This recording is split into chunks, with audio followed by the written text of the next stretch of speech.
Hey folks, another day in Northmeister's realm, and for our daily discussion of the news and a daily read. So for news in the flash today, we have some news.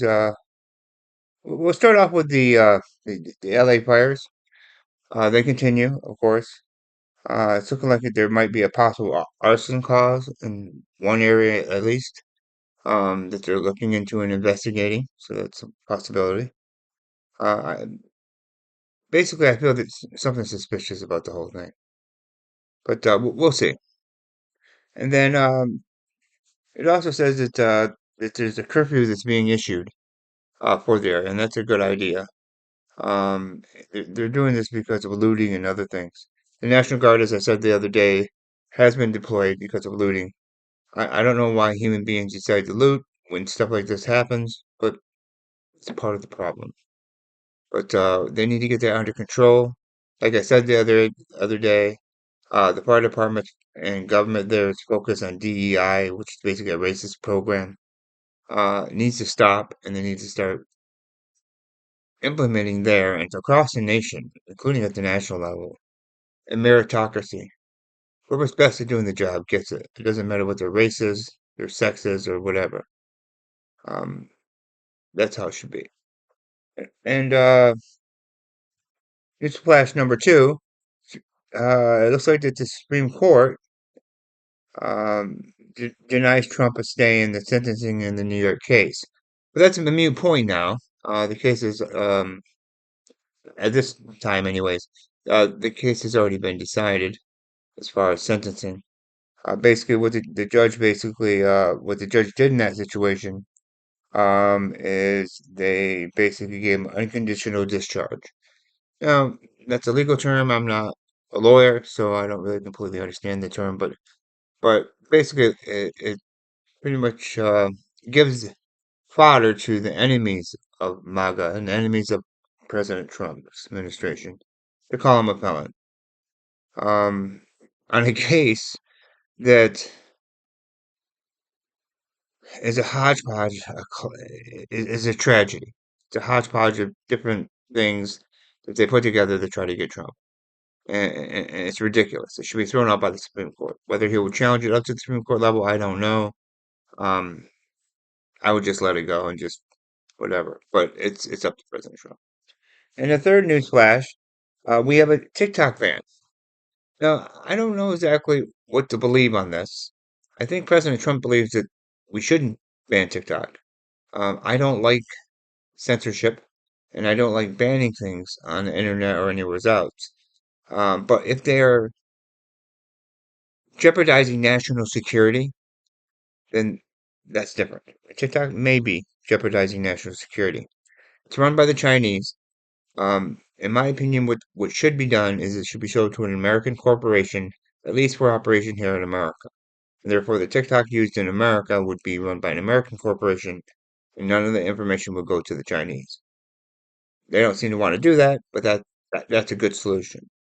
There is a law that has been passed. It will go into effect on January 19th, and it looks like the Supreme Court, because it's at the Supreme Court, it looks like the Supreme Court is going to decide that that law can go into effect. I don't know at this present time, but we'll see. And if that's the case, then that's the case. Like I said, if it jeopardizes national security, I do support it. Otherwise, I'm not in favor of censoring things. And newsflash number, what do we have? Four or whatever. Um, Canada. I forgot to discuss Canada the other day when it came to the whole Panama Canal thing, which I support Trump on. I believe we should own the Panama Canal, improve the Panama Canal, and have the territory back. And Greenland, I believe we should purchase the Greenland territory. It's a part of North America. It may have a lot of natural resources. There's only about 30,000 people living there who are not very loyal to the Danish government.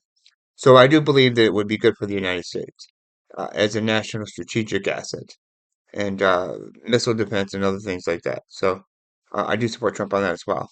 And I believe we should purchase Greenland and we should sit down and negotiate with the Danish government and do that. But I mentioned Canada the other day and I forgot to give my opinion on that. basically, Canada is a sovereign nation. They have a right to be.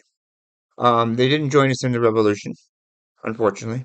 And during the War of 1812, we did invade Canada to try to get them to join us as a nation as well. They're basically our cousins to the north. They had the closest in common with us of all great English colonies. By great English colonies, I mean colonies like Canada, Australia, New Zealand, just to some degree South Africa, although that's a different situation. And colonies like that basically became British, basically became English, and were settled mostly, by Europeans and by English people. But in regards to Canada, my solution would be this: I do believe, and always believed, that the Western Canadian provinces have a lot in common with the Western America, and that we should annex them, and add them to our country. And it's the North, I think it's called the Northwest Territory or the Northern Territory. I'm not sure what they call it now. The one greater to the north should also be annexed as well. By next, I mean we should buy it from Canada. There are also portions of Ontario that further to the west. It could be cut off from the rest of Ontario as well. Um, Ontario itself seems to be the one place where a lot of Canadians live, English Canadians. And if they don't, the people that don't want to be a part of America should remain there. That should be Canada. Quebec has long wanted its independence, and I support Quebec independence. In fact, I have Québécois, as they call themselves. I think that's the term, or French Canadian ancestry, in addition to other ancestry, mostly English. But I also have French, I mean, German, a lot of German, and other things. It was another story. But I do believe that Quebec should be independent. Parts of the part of Ontario that wants to be independent should become an independent Canada, and they should have a firm economic alliance with the United States.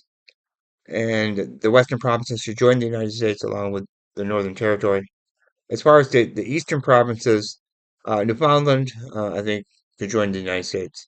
As far as Prince Edward Island and the provinces like that, New Brunswick, um, they should hold a vote of their people. If they want to remain a part of Canada, they'll be a part of Canada with Ontario, or they can join the United States.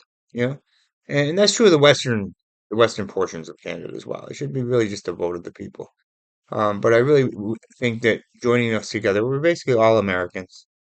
Um, we're part of the New World. We were settled by, we have the same mother country, even though America's made up of many different peoples. Uh, Great Britain or the United Kingdom or England is our mother country. It's the place where our language comes from, the language that unifies us, and many of the principles, such as the Magna Carta and the Bill of Rights and things like that, all derived from England. So, and many of our original settlers were from England as well. So, same with Canada. I think it would make us a lot greater in strength economically. It would protect our national security. Now, if they don't want to join, then they don't want to join. And we should have a good economic alliance with the Canadians to create some sort of North American economic alliance.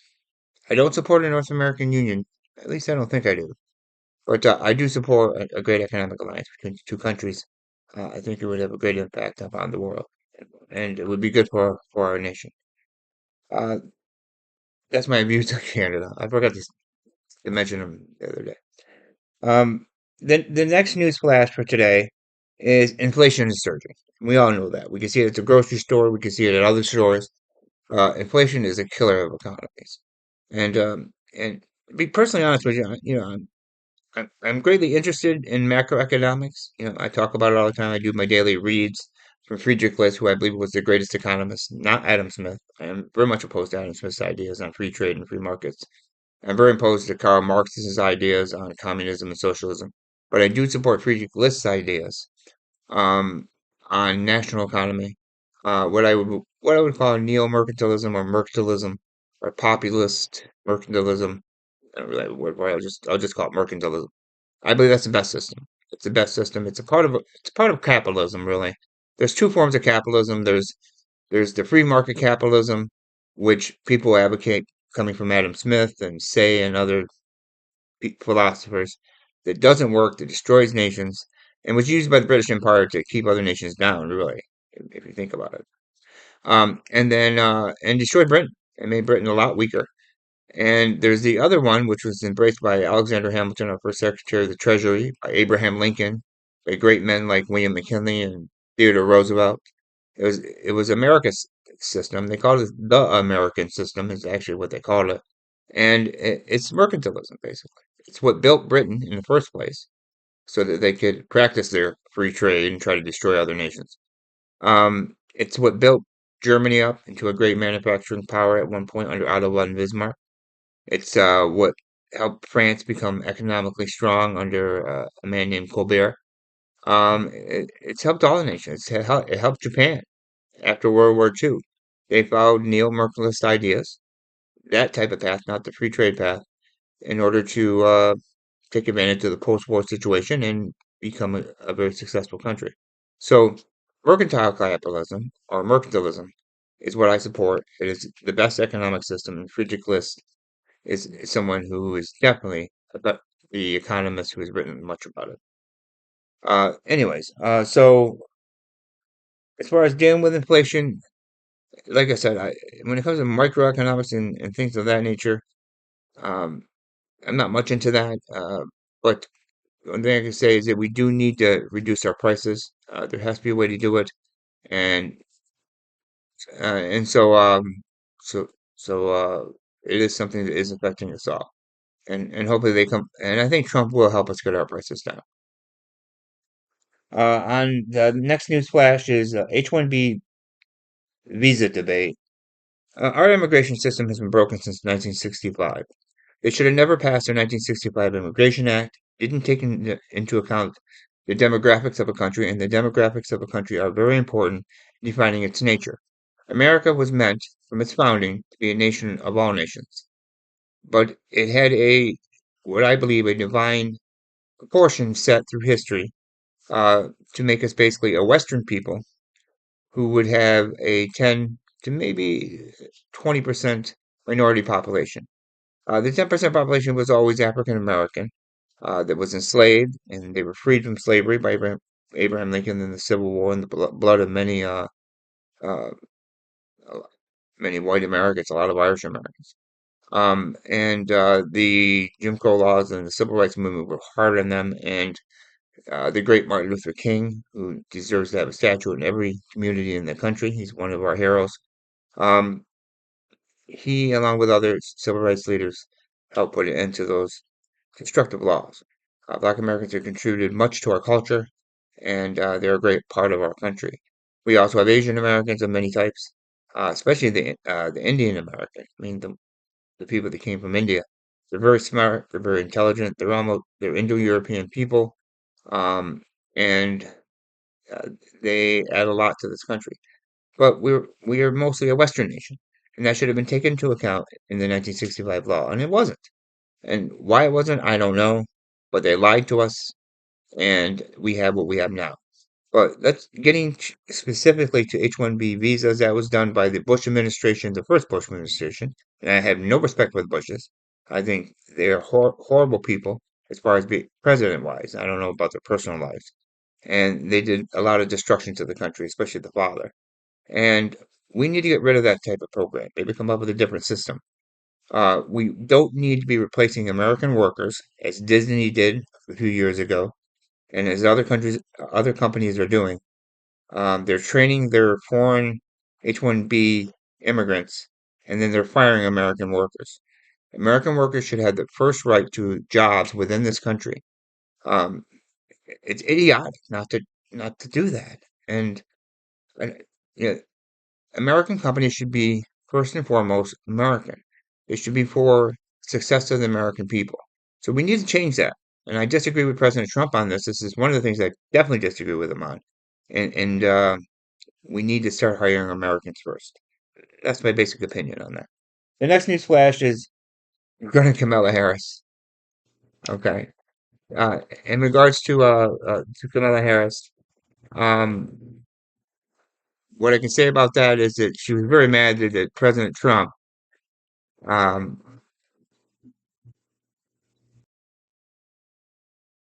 hey, folks. All right, so we kind of left off with Jimmy Carter's funeral. It's the next news flash. We got a little bit of an interruption there, phone call. And again, I'm just getting things straight as far as this program for you. So I do apologize. As far as the Kamala Harris thing, I just wanted to mention that the President Trump was being cordial with President Obama.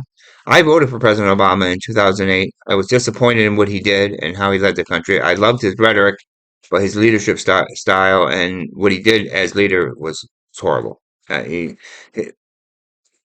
we can go into details on that and later things, but he was a bad leader, uh, and I voted against him 4 years later. But anyways, they were chatting it up, and laughing with one another, and that's a good thing. Um, we don't need our leaders to be like have nice, ready to stick in each other's back. So that's a good thing. It was kind of funny how Camilla was really mad about that. I mean, it just shows the modern Democratic Party, the party that I wish was still my party. I'm not a Democrat anymore because of the wokeism and because of greenism. I'm a conservationist. I'm not a greenie. Uh, Both wokeism and greenism are part of a kind of a new religion for them, and you're an apostate if you don't believe in global warming caused by man or the racist DEI stuff and all that other nonsense. So, but anyways, that's an interesting thing to happen as well. The next news flash is the House has voted to sanction the International Criminal Court for issuing arrest warrants for Benjamin Netanyahu, and I'm glad they did that. I am a strong supporter of Israel. I long have been a strong supporter of Israel. Um, Being a strong supporter of Israel doesn't mean I support everything they do. Um, but I do believe that that nation should exist. It should be a homeland for uh, the ancient Hebrew people, or Jews, as we call them now. Jews are just one tribe of the 12 tribes that made up the original Hebrew nation. Nobody knows what happened to the remainder, especially the lost 10 tribes. But anyways, there should be an Israeli homeland. I do believe in a one-state solution. I believe the Palestinians should. My solution would be to remove the Palestinians to Jordan and make Jordan the new Palestine for them. Either with a Jordanian king as their constitutional monarch and they exercise in democracy and a British-style system, or with them getting declaring a republic there, and that should be Palestine. And what is Israel today, um, together with the pretty much all the way up to the Suez Canal, should be Israel, including the Golan Heights area of Syria. And it should be for the Hebrew people. It should be for the Jews, um, including. But all nations do have minorities. So 10% of the nation could be made up of Palestinian Christians as well, who would be less persecuted, I think, in the nation of Israel than in a Palestine. But uh, I do believe at least 10% should be a minority, and it should be for those Palestinian Christians who wish to remain there, and a small minority of Muslims who are going to be peaceful and not try to destroy that nation. So, but as far as the ICC is ridiculous. Um, the nation state is the firewall which protects the world. If one nation becomes tyrannical, other nations can unite together and put that nation down and save its people.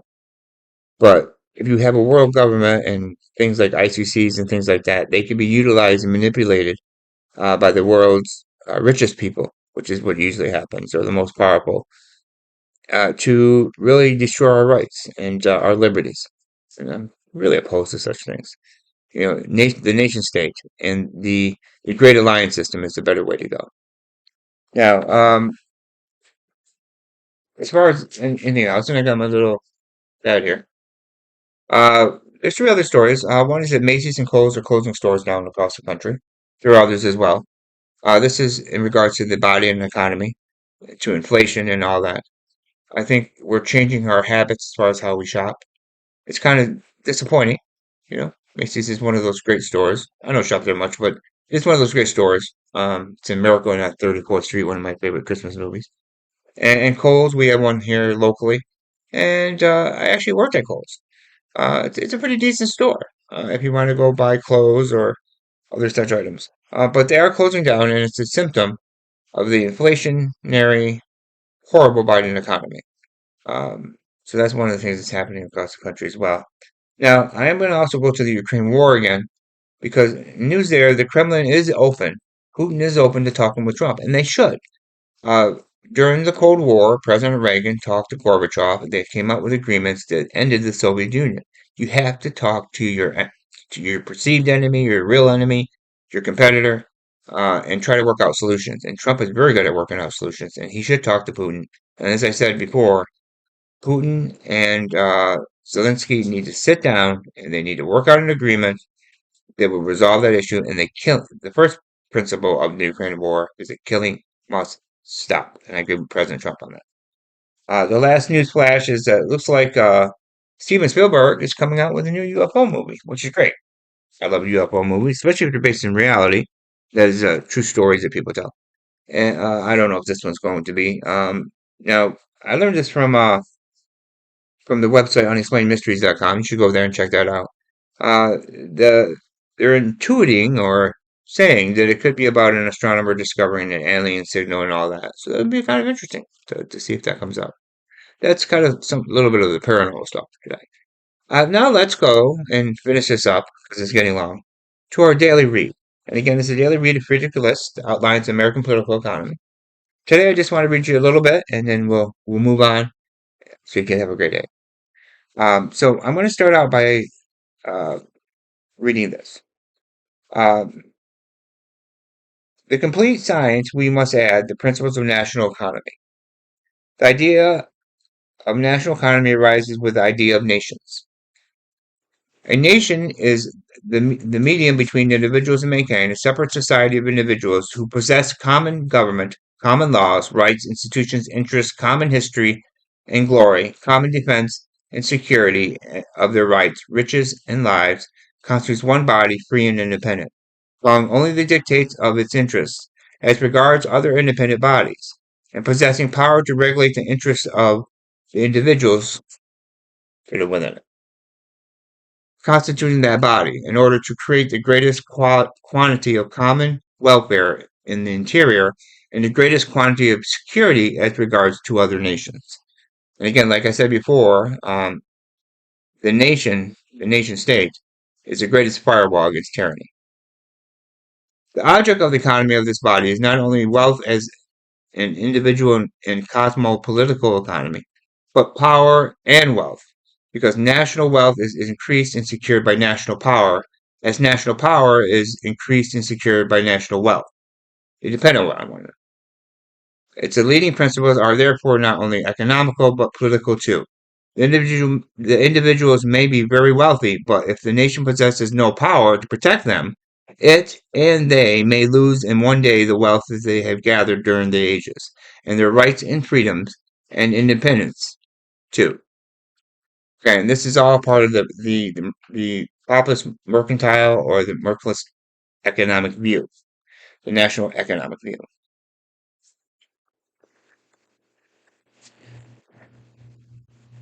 As power secures wealth and wealth increases power, so are power and wealth in equal parts benefited by a harmonious state of agriculture, commerce, manufactures within the limits of a country. In the absence of this harmony, a nation is never powerful and wealthy. You have to have balance.